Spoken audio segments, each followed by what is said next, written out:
Well, Trito and I have just finished trying something totally new. At least it's new to us. Maybe somebody else in the universe has been doing it. But we did a process called star breathing. And with the concept of making this a transparent communication experience. So we came into our star breathing with a point of interest, a trauma in our life. We're looking, I had an actual one, you know.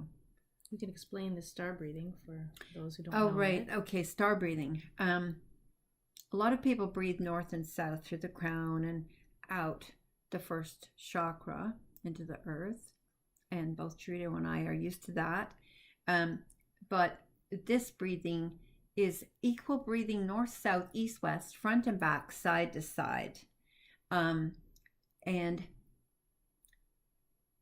the process of it is that our breaths go out beyond our physical breathing to into infinite space. Outward like a star. Outward like a star, emanating like a star. And then they come in the same way. Now, I don't know how to explain that to you, but to come into the infinite space of a human being, that's a quite an interesting process. And gives you a very different field of consciousness to play in. And so there's huge possibilities. And Trito and I were just talking about some of the things that happened with us. We were doing the star breathing together. Yeah, we were doing the star breathing together, but we were both handling our own personal traumas. And then we've just finished sharing some of them. And I don't know whether we need to go over that whole thing again. Not exactly, but I think I want to say that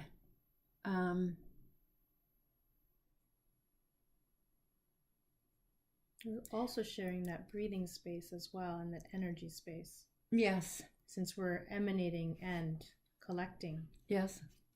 Yeah. How was that for you? Because it was overlapping. I feel it was overlapping. As we discussed our experiences, there was an overlapping of there was some commonality. And we were talking about that was our experience of the we space.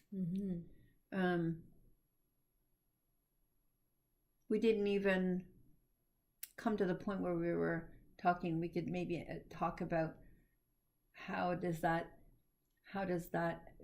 knowing that support one another, how do we support each other when we're in that. We were actually just saying that I discovered that I felt that I came in to my knowledge about the field of consciousness and all of the different aspects of choices or possibilities.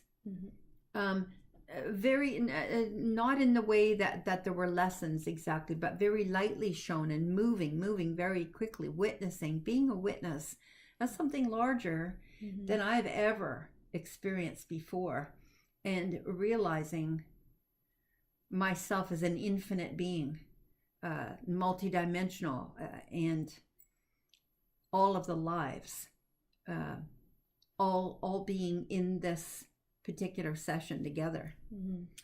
And I was not prepared for it, not really. I mean, maybe I was, because I've had a fair amount of experiences, but this level of witnessing was very exciting, very satisfying. It was, now that it's over, I mean, while I was in it, it was quite a ride, really. Yeah. And a lot of trust. Yeah, that's That's what held it all together for me. Sharing the same space. Yeah.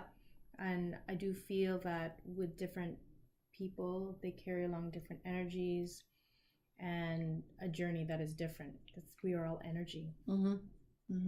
So if you had one person that was having a very difficult time, didn't get to the same end point as majority, it would affect the speed, the other people's end journey.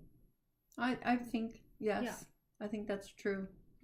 I mean, we've seen that with transparent communication when we were just doing it the way that Thomas Hubel has taught us how to do it. And but this sense of that everything is just perfect, even when people are having difficulties, that too is part of us, of the we space. And perhaps what I feel is that it's waking up some of the deadwood, you know, in each one of us. There are parts in us that are just not awake yet.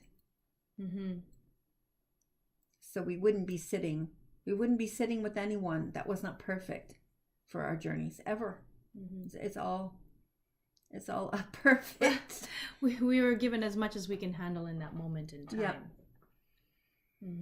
Yeah, and also the service of being with people who have not had as much experience as we have, and doing. It's humbling to see that process as well. It is, and it's also good to review, because you know you tend to forget how much it took for you to get here. Yes, is not a breeze.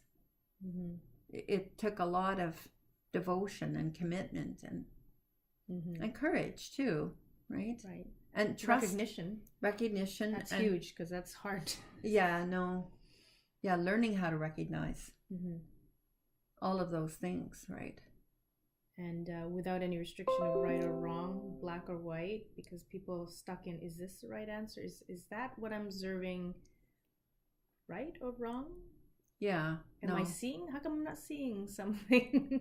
But maybe they are. They're just not recognizing. Well, I've noticed in a couple of people who've been coming to our groups, and when I've had one-on-one with a couple of people, that they have gone into a breakthrough in their work. We keep it private mostly. We don't talk about the stories or issues or whatever, but it's really clear that they have leapt over, done a step into trust. They've surrendered to the process. Yep. Without cerebrally thinking right or wrong. Yeah, that's right. And that's a really sweet thing to be present for that, for somebody else. To see how they're, oh my God, I really got it this time. And just stuff was going, this was happening. And it's, it's wonderful. But this time, Charito and I did something totally new. I just invented it in the moment. I mean, I'm willing to say other people have done it before, but I never have. I made it up. And so, star breathing with the intention of being in transparent communication. So, if I could say anything to summarize this experience, is that I'm now aware that transparent communication is an infinite possibility, and that adding skills and abilities, or being led by having possibilities open from allowing assistance from energies that are wise and beneficent and loving too, I think. Loving, good teachers, good mentors, with no names. I don't know what their names were, but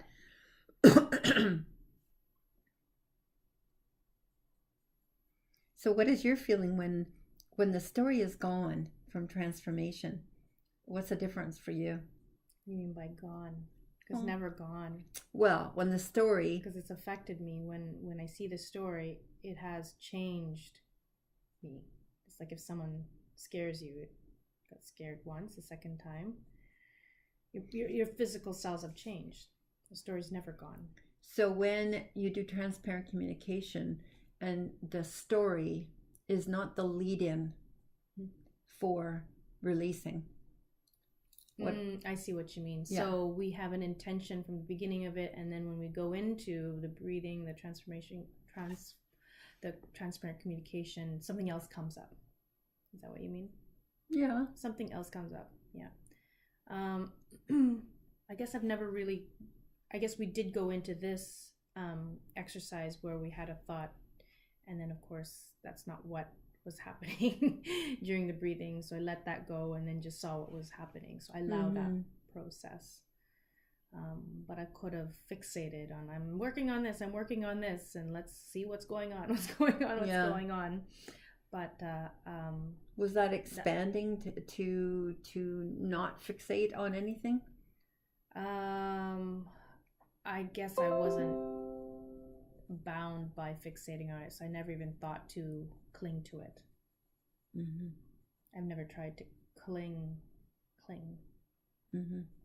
Well, their idea of trying to stay awake, I guess I was clinging to that instead of surrendering to the softness of the sensations I was feeling.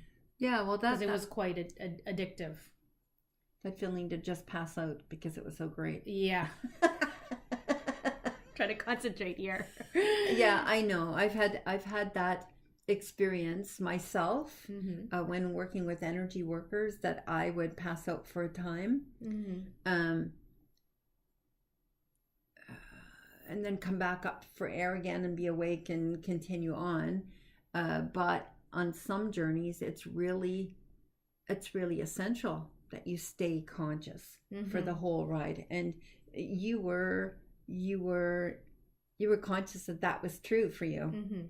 Yeah. And so that, that takes a certain amount of courage and fortitude, to not give in to. That's very seductive. So you weren't drugged by peace and love, right? It's gonna knock me out. Well, maybe if I was in my own space, maybe I would surrender to that. I don't know. Yeah. But we were doing something together, and I want to stay present for that. Yeah, well, that's really useful because you were supporting me. And in that you were also supporting the we. Yes. For each other. I was conscious of that. Yeah. Yes. So that's a good motivation. It's easy to not stay present when you're by yourself and surrender to just, I don't know if the word is lazy, but surrender, concentrate, focus, see what comes up and accept it rather than dismiss it, pass out. Well, that brings up another issue in that I've heard Thomas talking about capacities, and we've talked about it, but not with that word. Staying awake in that blissful, soft, peaceful thing, that's a capacity. You have to learn how to ride in that and stay awake in that. And that is like building consciousness muscles, I guess you call that. Yeah. I mean, the opposite of that is like you're doing a marathon. There's so much pain, but you want to continue, right? Yes. You want to continue. Did you have any pain releases during this? In the chest area. Yeah, I did too. It's like. Yeah. I also had. I was aware. I wanted because we were star breathing. It was coming up both front and back. Yeah, and that was really important because a lot of times. Oh, I know that in some cultures they put a gold hand on the back of their children. Mm. And that's to keep energies, bad and negative energies from coming into their body on their back. So some cultures are very aware that the back of us is very vulnerable. So I think in my journey, I've had an extreme operation on my chest that brought scar tissue right through underneath my shoulder blades and so on. And that was that was an actual physical thing. I was aware of scar tissue there. And there was a darkness, way darker than any of the malaise that I was dealing with. And that brought me to the consciousness that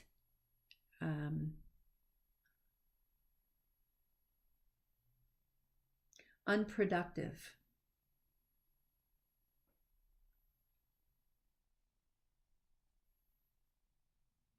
disabling, stuck, and sucking energy can stay around injuries, whether they're accidents or operations. And then again, also we're dealing with emotional trauma, stored in the muscle. Stored in the muscle, right? Yeah.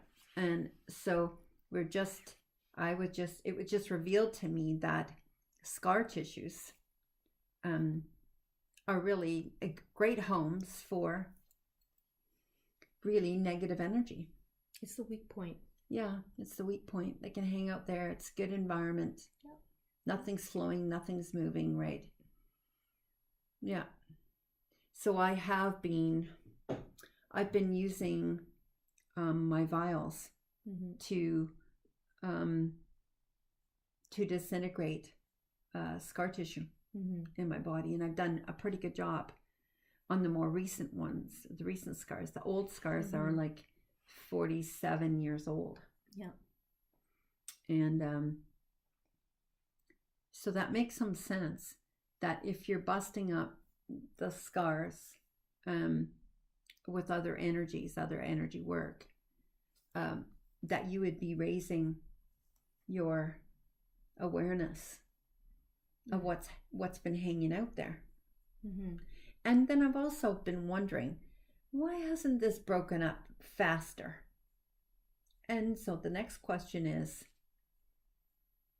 do these energies that hang out there, do they prevent healing from happening?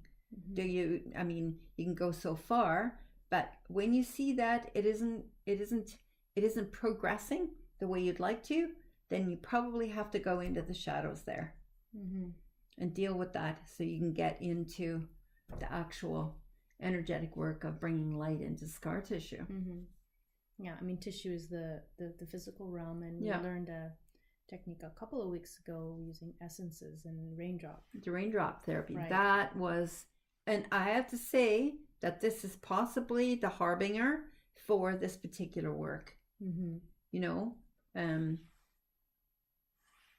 Because I had great results. A lot of changes in my spine, my tailbone, my hips.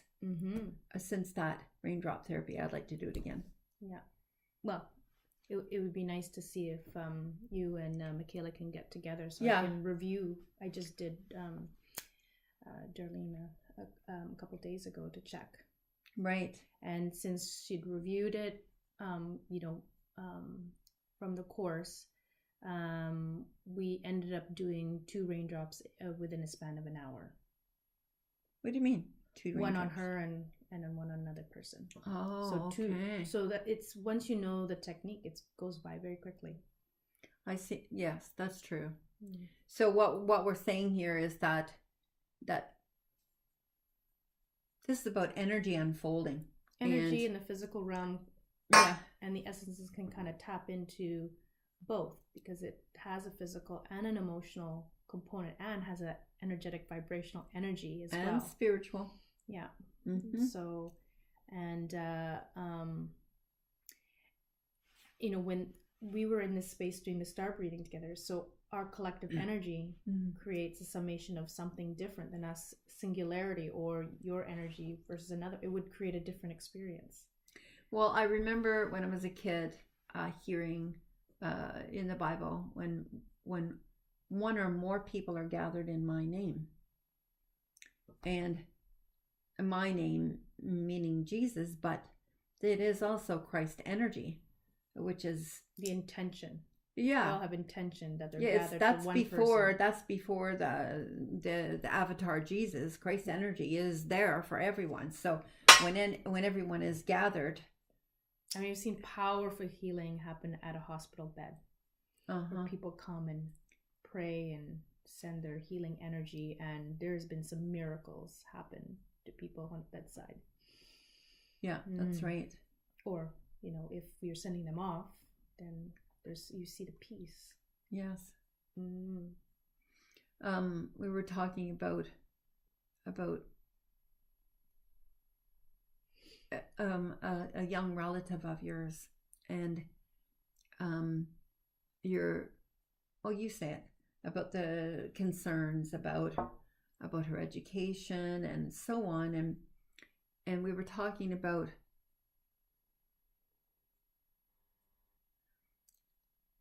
what is right and good. Well, what's the path that we may be exposed to or rushed into or not allowed to go on to? Yeah. The path. That's right. And how much masterful planning is in that we're unaware of. Born in this country, born in this city, moved and traveling. I mean, those are all, as you said, you used to live out east. Now you're here. I mean, how is that part of the masterful plan to expose you to certain things at the right time? Exactly. Wow. So coming to the point where you're actually so open to the masterful plan, and so you're actually asking it, okay, so show me, where do I go next? What's up? Who do I call? What's my best food for the day? Anything where you realize that you could make this path yours instead authentically yours, so that you're aware of the consciousness of choices, and you become attracted, and your abilities to co-create with the master plan is probably the main idea, like for the forces to move us around like chess pieces, is not the plan.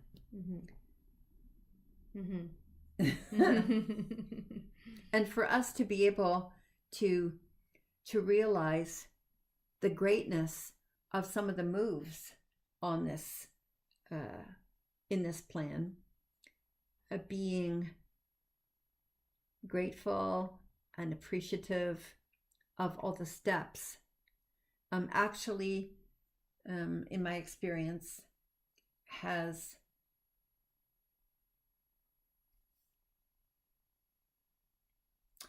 allowed more of that experience than I was even aware of to land for me. Because there are levels of understanding about what it is that you've gone through. And so when you start to appreciate, your whole self starts to welcome the larger picture in all the steps, right? Yeah, so your field of consciousness through your own history. I mean, so the story is not important, but the incremental things of the waking up along the way, you become your best teacher. Right. Yeah. And so your greatness now starts to whisper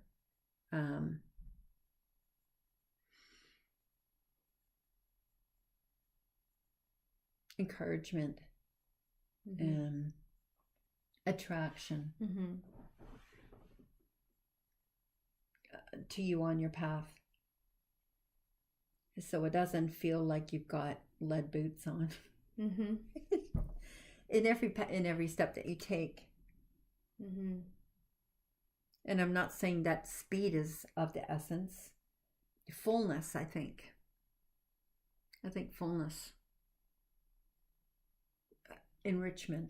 Yeah. Yeah, I mean, part of the journey can be with ease and grace, and others is this lead boots, but that's part of just waiting until the time is right for those boots to come off, because the opportunity or the people that need to be in your life are there now, but you have to slow down.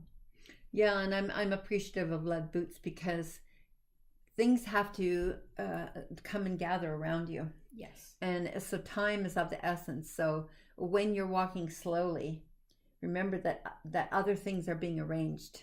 Yeah. To come into that experience, right? And if you move too fast, you might have to do this part again a little bit further down the road. So even give thanks for lead boots. Yeah. We're preparing ourselves for the person we are to become.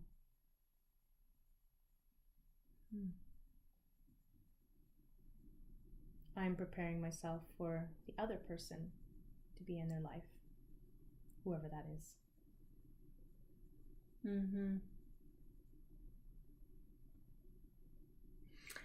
That word becoming has always been kind of argumentative for me. Self-realization. Self-realization is probably more important because all of these things are there. They're all there. Nothing is I like the word be, like being because we can know what we want, but we don't embody it. Yeah. Or be it. A lot of people that say they believe in something or want to be something, they don't embody it. They're not practicing it. You can't see it in them.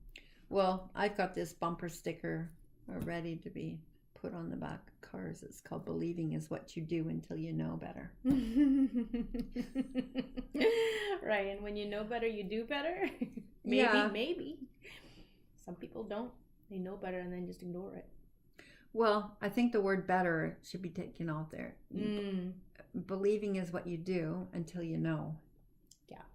And it's not about better. Yeah, I take that back.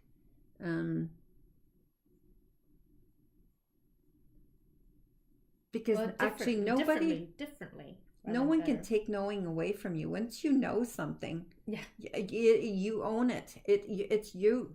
Right. Yeah, you own it. When you know it, you feel it. You live it. Or believe it. You can know something but not believe it. No. When you know, it goes beyond believing, and you can't prove it. It's beyond believing. Right. Some things that have happened to me, and I remember to my mom, she would tell me of her spiritual experiences and stuff, and she'd go, I know, I can't prove a thing, but I know.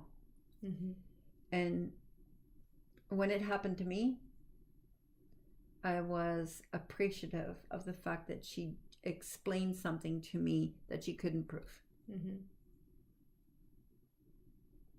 Yeah, because the most incredible things in this world are invisible.